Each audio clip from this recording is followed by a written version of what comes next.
अभी मैंने ये हंट देखा है, एक शिकरे ने ना ये कबूतर मारा है। ये कबूतर आधा किलो से ज़्यादा का है। अभी उसे उठा के लेके नहीं जा सका, वो सामने ही है उधर। तो मैं तो सिर्फ देखने आया हूँ कि ये कितना वज़नी है। अभी मेरे सामने ये सारा पार्ट हुआ है।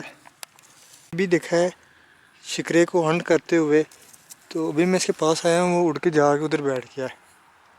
तो ये अभी मैं इसको डाल दूँगा, लेकिन देखते हैं कि ये आता है। अब वो चला गया है। अब